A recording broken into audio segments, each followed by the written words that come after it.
جادوگر، دروازہ اور وہ ننھی لڑکی۔ رات کی خاموشی گہری ہو چکی تھی۔ چاندنی جنگل پر اپنا جادو بکھیر رہی تھی۔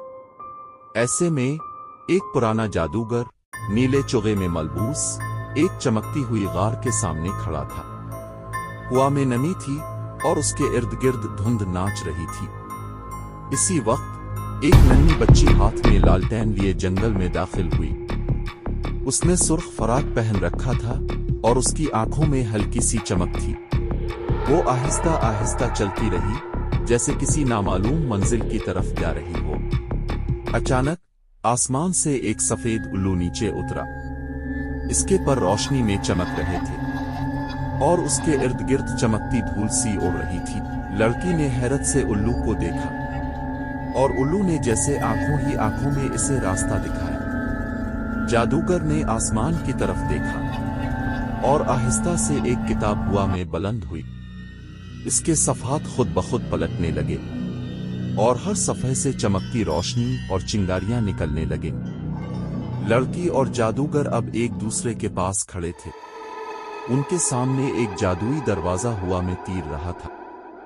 دروازے سے ہلکی ہلکی روشنی نکل رہی تھی اور فضا میں ہلکی سرگوشیاں گونج رہی تھیں۔ لڑکی نے دروازے کی طرف قدم بڑھایا۔ اس کے ارد گرد تیز ہوا چلنے لگی، بال الفاڑنے لگے اور اس کے چہرے پر روشنی کی جھلک پڑی۔ جادوگر نے آہستگی سے دروازے کو چھوا اور جیسے ہی دروازہ کھلا، آسمان سے ستارے برسنے لگے۔ ایسا منظر پہلے کبھی کسی نے نہ دیکھا تھا۔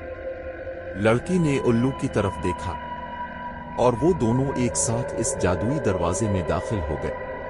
آسمان میں ستاروں کی بارش تھی اور وہ تیرتے جا رہے تھے ایک نئی دنیا کی طرف۔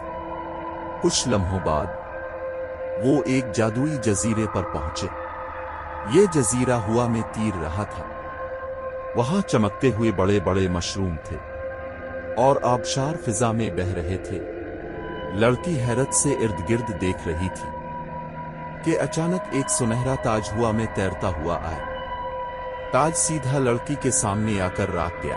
سنہری روشنی اس پر پڑی اور اس لمحے جیسے وقت تھم گیا ہو۔